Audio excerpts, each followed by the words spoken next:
Olá a todos, sejam bem-vindos ao nosso curso de Lógica de Programação com Unity. Eu sou Nathan e hoje vamos para a nossa 13ª aula, onde iremos falar sobre inputs.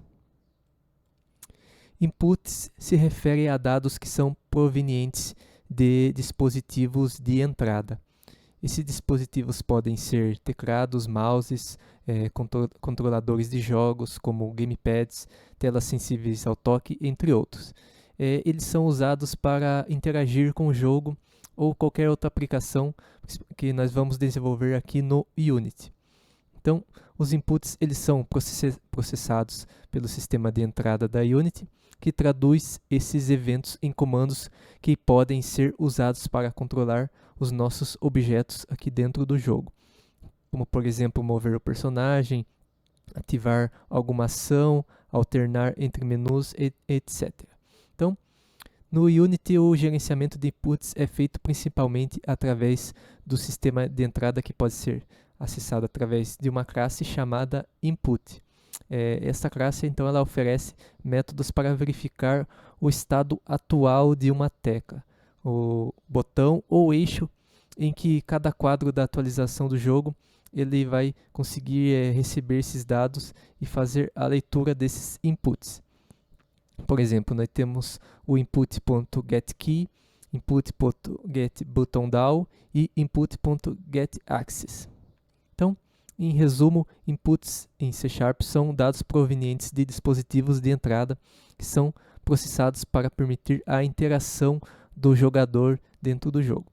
Então, vamos a um exemplo simples aqui de como nós podemos utilizar os inputs, exibindo então no console a resposta desses inputs. Então, para começar o nosso exemplo, nós podemos primeiro aqui apagar esses exemplos que nós fizemos nas aulas anteriores e começar um novo exemplo aqui para entendermos desde o início como nós podemos criar então uma classe, e dentro dessa classe nós vamos atribuir então os nossos inputs. Então eu vou apagar aqui todos os scripts, vou apagar também aqui o objeto que nós tínhamos criado nas outras aulas, nosso cube. Vou criar outro objeto aqui, clicando com o direito do mouse, vindo aqui em Create Empty. Vou dar um nome para esse objeto, vou chamar ele de Player, certo? E agora, só que esse objeto aqui ele está vazio, então eu posso clicar com o direito do mouse, vir aqui em 3D Objects e adicionar dentro dele um cubo. Então o cubo que vai representar então o nosso player, e veja então que ele vai ficar nessa hierarquia aqui, onde o cubo ele fica dentro então do objeto player, que eu posso abrir aqui e fechar. Então aqui no player eu posso então adicionar o meu script. Então eu vou vir aqui em Assets, na minha pasta Scripts, clicar com direito, Create, C# Script. Aqui então eu posso dar um nome para o meu script, vou chamar ele de Player também, dar um Enter. E agora eu adiciono o meu script ao meu objeto player, que vai representar então aqui o que seria o player aqui dentro do jogo. Então, vou selecionar e adicionar aqui o script aqui como componente. E agora eu posso então abrir o meu script aqui, dando duplo clique, e ele vai carregar. Aqui eu posso clicar em recarregar, porque eu fiz uma modificação, eu apaguei alguns objetos. E agora, aqui o script aqui ele deu um erro, eu posso fechar. E agora ele vai ficar aqui, se nós olharmos aqui do lado direito na hierarquia aqui das pastas, ele vai ficar aqui apenas com o meu script player. E agora ele já gerou então para mim aqui um script da minha classe player. Ele já gerou aqui todo o código aqui que é necessário aqui para nós podermos iniciar o nosso script aqui do nosso player. Veja que nós sempre utilizamos, né, a função start, que ela é a função de início, né? Se nós olharmos aqui, ele tem um comentário aqui dizendo que essa função ela é chamada antes do primeiro frame update. Ou seja, nosso jogo ele roda em frames, né, em quadros por segundo. Então, antes do primeiro quadro ser gerado, essa função start aqui, então ela é chamada e ela é executada apenas uma única vez. Só que logo abaixo nós temos esta função aqui chamada update. E se nós olharmos a descrição, ela está falando aqui que o update é chamado uma vez por frame. Então, no caso, por exemplo, se o nosso jogo tivesse 60 quadros por segundo, essa função iria ser chamada também 60 vezes por segundo.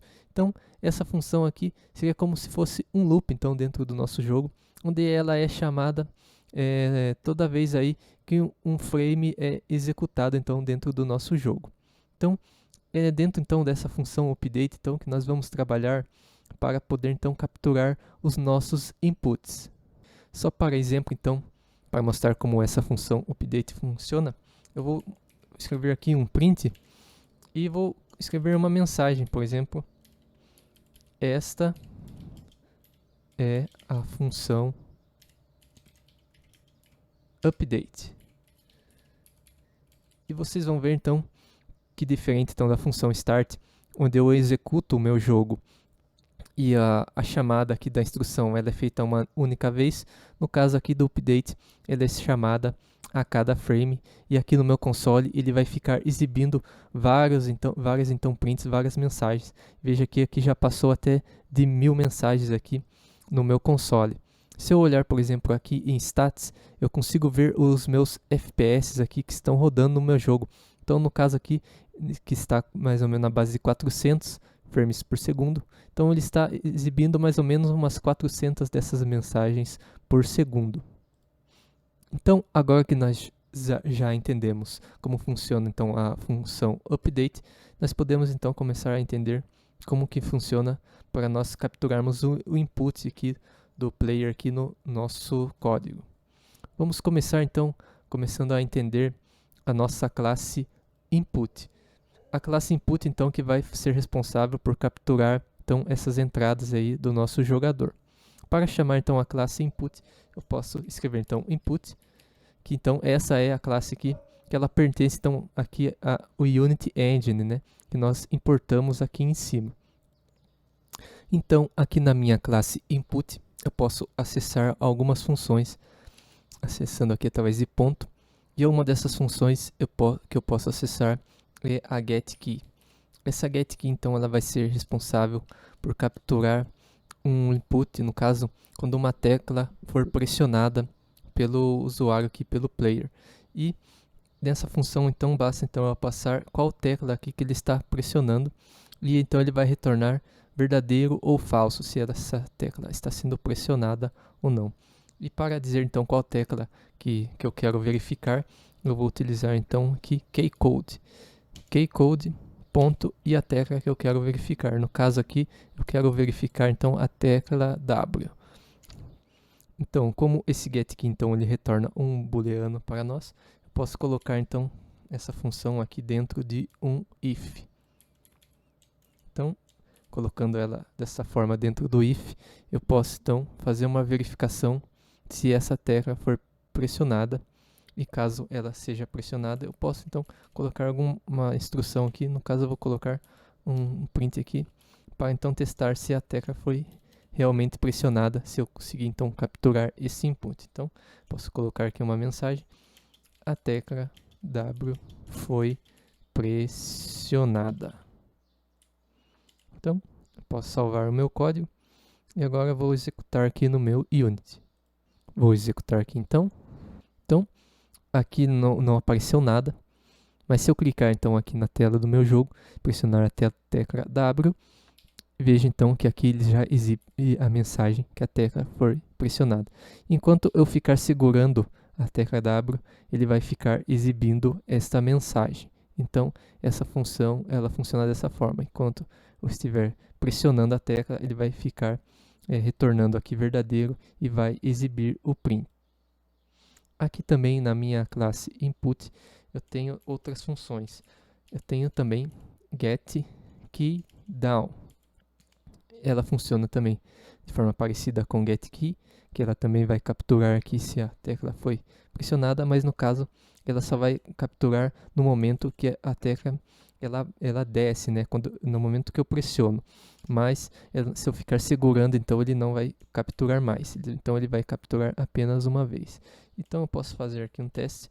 Vou utilizar também o K-Code e vou utilizar, por exemplo, a tecla S.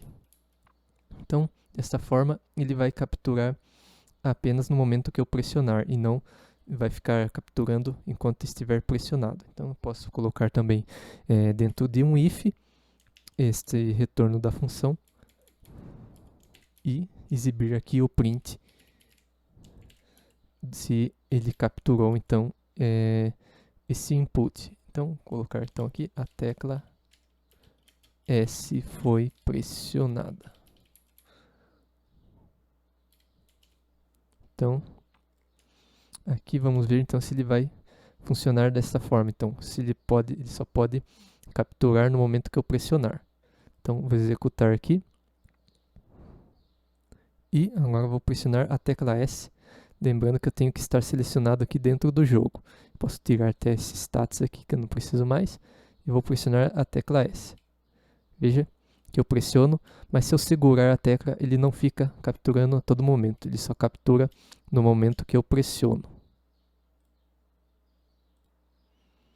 Desta mesma forma também eu tenho o input.getKey, mas só que no caso de down eu tenho in-up. Então ele só vai pegar o input quando a tecla então ela for solta, né? Quando eu tirar o dedo da tecla que ele vai capturar então este input.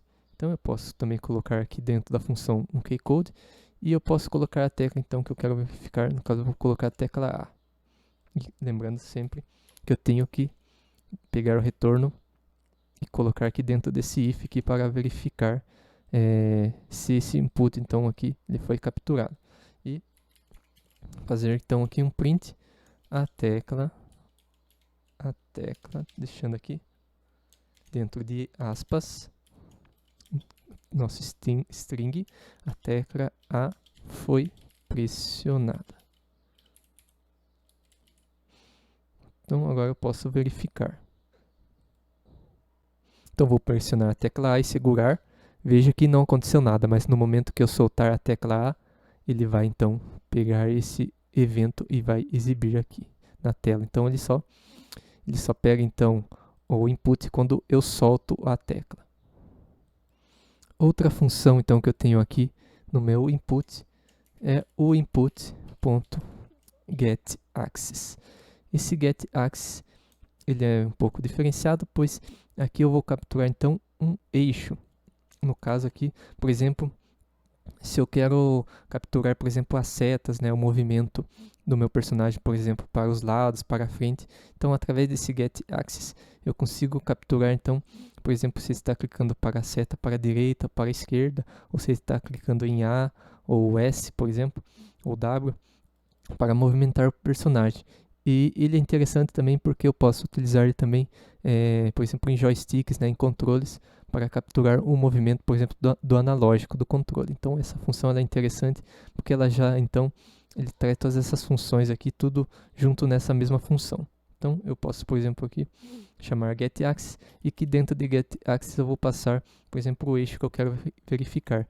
No caso, por exemplo, eu quero verificar o eixo horizontal. Então eu só escrevo aqui dentro da minha função, passo esse string aqui, esse nome horizontal. E eu faço então a verificação. Só que no caso aqui, se eu for fazer a verificação dessa forma, não vai funcionar, porque se eu olhar aqui na minha função, ele retorna um float. Então eu preciso capturar, armazenar esse valor aqui em uma variável do tipo float. Então eu vou colocar aqui como input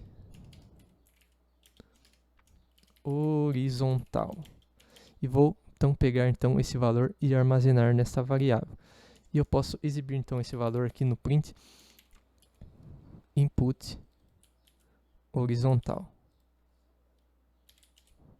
Se eu executar aqui no meu Unity, então, veja que ele está sempre capturando um valor. E se eu clicar, por exemplo, na tecla para a direita, veja que ele muda esse valor, por exemplo, para 1. E se eu clicar para a esquerda, ele muda para -1.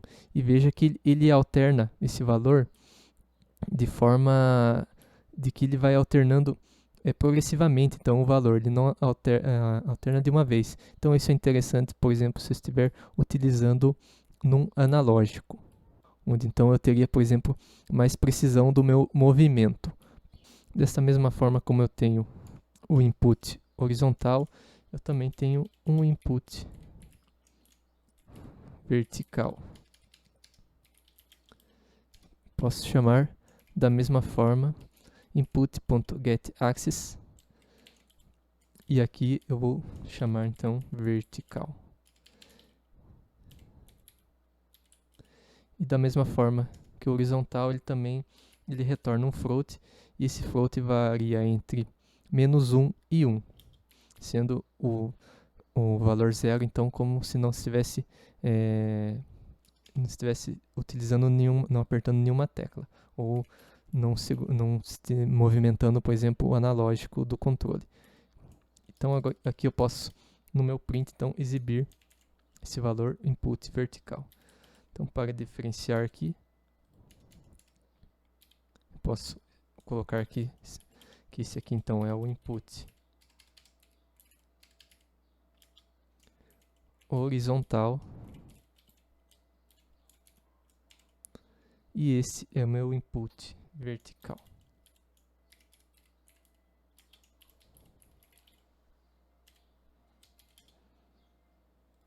Dessa forma, então, eu vou conseguir diferenciar então um input do outro.